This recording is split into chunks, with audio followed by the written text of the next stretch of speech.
Magandang araw, mga batang Pasigenyo. Ito ang unang module para sa edukasyon sa pagpapakatao, baitang 9. Ang pamagat ng module ay ang tao, ang lipunan at ang kabutihang panlahat. Ito ang aralin para sa unang araw ng unang linggo. Kasanayang pampagkatuto. Natutukoy ang mga elemento ng kabutihang panlahat. Mga layunin. Pagkatapos ng aralin, inaasahang maipamamalas ng mag-aaral ang sumusunod. A. Natutukoy ang mga elemento ng kabutihang panlahat. B. Naipaliniwanag na una, ang tao ay panlipunan nilalang, kaya likas sa kanya ang makibahagi at mamuhay sa lipunan. At pangalawa, ang A. Paggalang sa individual na tao. B. Ang tawag ng katarungan o kapakanang panlipunan ng pangkat. At C. Kapayapaan ay mga elemento ng kabutihang panlahat na magdudulot na maayos at matatag na lipunan. At letter C, nakagagawa ng mga kilos na naaayon sa mga elemento ng kabutihang panlahat. Para masukat ang iyong kaalaman tungkol sa paksa, gawin mo ang paunang pagsubok. Panuto, sagutin ang bawat tanong, isulat ang iyong sagot. Number 1, sa kabutihang nakararami, malaking bilang ng tao ang hindi nakatatanggap ng kabutihan. Tama o mali ang pahayag? Ang sagot, mali. Pangalawa, ano ang resulta ng katahimikan, kapanatagan at kawalan ng kaguluhan? Sagot, kapayapaan. Number 3, o ang pagkakaunawa mo sa kasabihang no man is an island?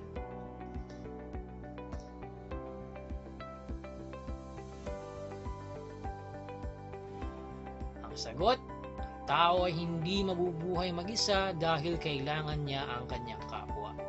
Pangapat, bakit kailangan ng tao ang lipunan?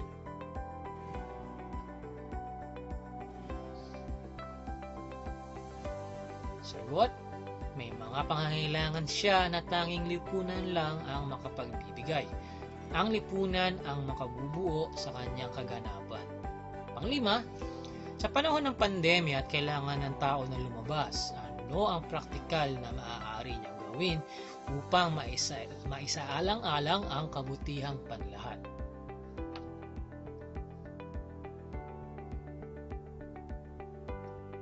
Ang sagot, magsuot ng face mask at atilihin ang social distancing. Balik-aral. Marahil na pag-aralan mo na ang konsepto ng lipunan sa ibang baitang at sa ibang asignatura. Ano ang naalala mo tungkol sa lipunan? Magbalik-aral tayo. Panuto, punan ang mga nawawalan letra upang matukoy ang mahalagang elemento ng lipunan. Unang salita, ang pagiging ganito ng mga tao ang dahilan ng dibisyon sa paggawa.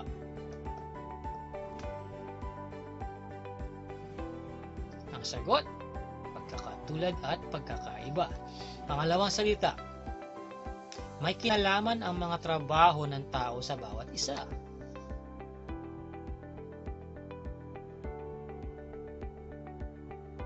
Ang sagot, pagkakaugnay-ugnay. Pangatlong salita, hindi iiral ang lipunan kung wala nito. Ang sagot, kooperasyon. Aralin. Ngayon, nasa baitang 9 ka na.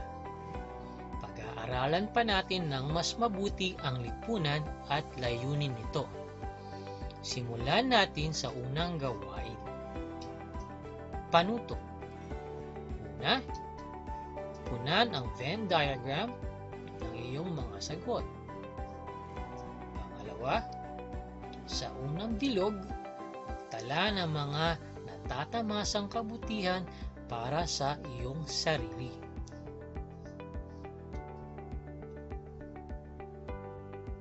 Pangatlo, sa ikalawang bilog, magtala ng mga natatamasang kabutihan para sa iyong pamilya, kaibigan at mga kapitbahay.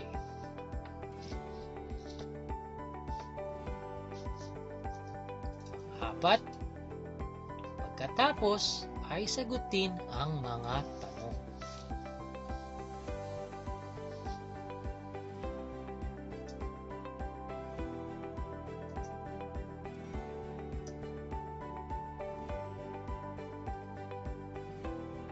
Pagsusuri.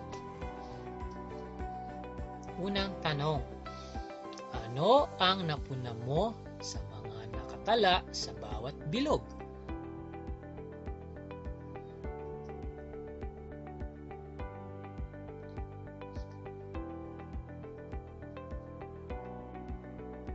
Pangalawa, anong mga kabutihan ang natatamasa mo na natatamasa din ng iba? Isulat mo ang mga ito sa gitnang bahagi.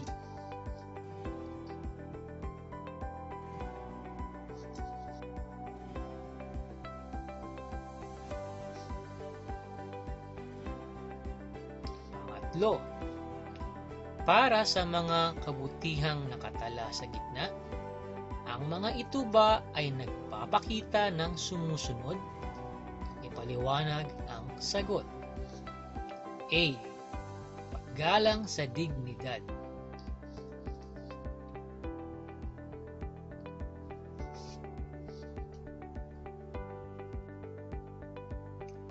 B. Nagpapaunlad sa lahat.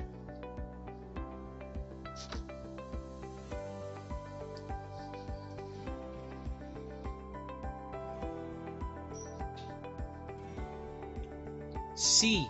Nagdudulot ng kaayusan.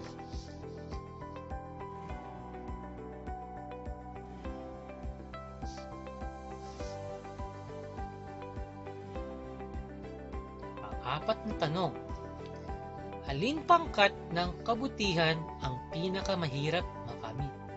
Bakit?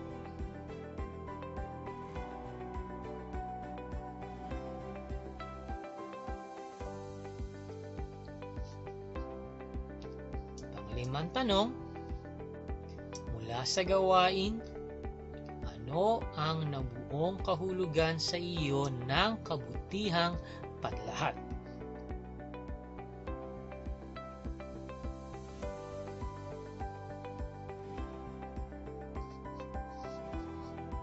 At ang huling tanong, bakit kailangan ng tao makibahagi at mamumuhay sa lipunan?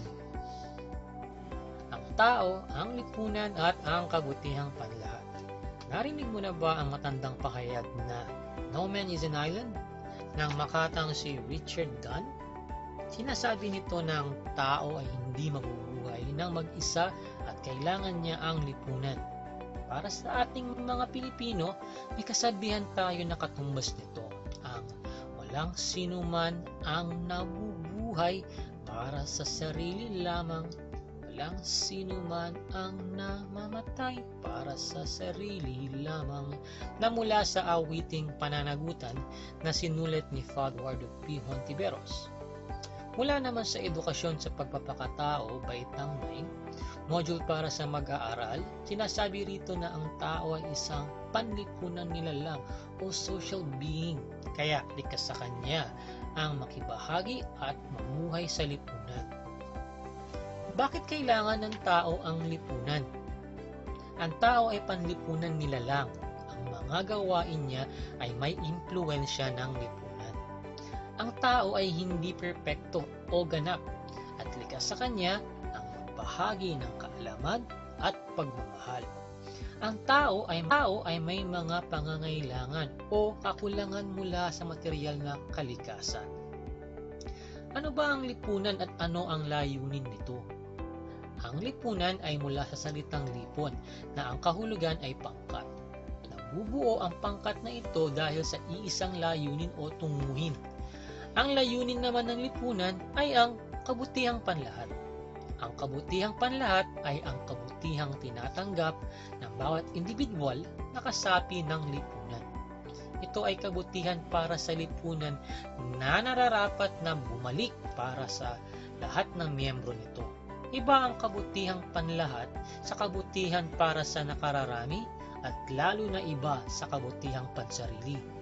Nagiging mahirap minsan abutin ang kabutihang panlahat, kaya mas pinipili na lang ang kabutihan ng nakararami. Ngunit sa kabutihang nakararami, meron pa rin maliit na bilang ng tao na hindi nakatatanggap ng kabutihan. Kung lagi namang kabutihang pansarili ang iisipin, magiging makasarili at hindi makatao ang isang individual.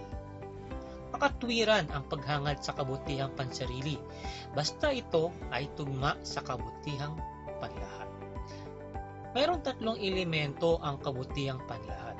Ang mga ito ay magdudulot ng kaayusan at katatagan sa lipunan. Una, ang paggalang sa individual na tao. Ang kabutihang panlahat ay nagpapahalaga sa kalikasan ng tao. Hindi ito lubos na iiral kung hindi kikilalanin at pahahalagahan ang dignidad ng tao. Kaya tungkulin ng bawat kasapi sa lipunan, pati ang mga namumuno na kilalanin, igalang, protektahan ang karapatan at dignidad ng mga tao. Bata man o matanda, mayaman o mahirap, may kapansanan o wala, lahat ay may karapatan at dignidad. Pangalawa, ang tawag ng katarungan o kapakanang panlipunan ng pangkat. Ang kabuuang focus ng panliputungkulin ng tao ay ang pag-unlad. Nararapat na makamit ito ng lahat. Kung ang iilan lang ang umuunlad sa lipunan, hindi nito tinutugunan ang tawag ng katarungan. Ang kapayapaan, ito ang pangatlo. Ito ay resulta ng pagkakaroon ng katahimikan, kapanatagan at kawalan ng kaguluhan. Kung may paggalang sa bawat individual at umiiral ang katarungan, magkakaroon ng kapayapaan. Natural lang ang di pagkakasunduan. Mahirap din minsan paboran ang lahat, kung kaya minsan ang pinapaboran ay ang nakararami. Gayunpaman, dapat nagdinadaan sa maayos na usapan ang hindi na pagkakasunduan. Dahil panlipunang nilalang ang tao, nararapat na bigyan niya ng halaga ang lipunan. Magiging maayos at matatag ang lipunan kung iiral ang kabutihang panlahat. Upang umiral ito, nararapat na sikaping makamit ng bawat kasapi ng lipunan ang mga elemento.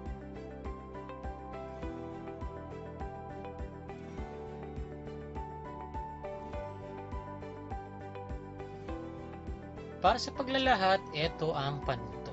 Puna ng mga patlang ng mga angkop na salita mula sa talaan upang mabuo ang konsepto ng aralin.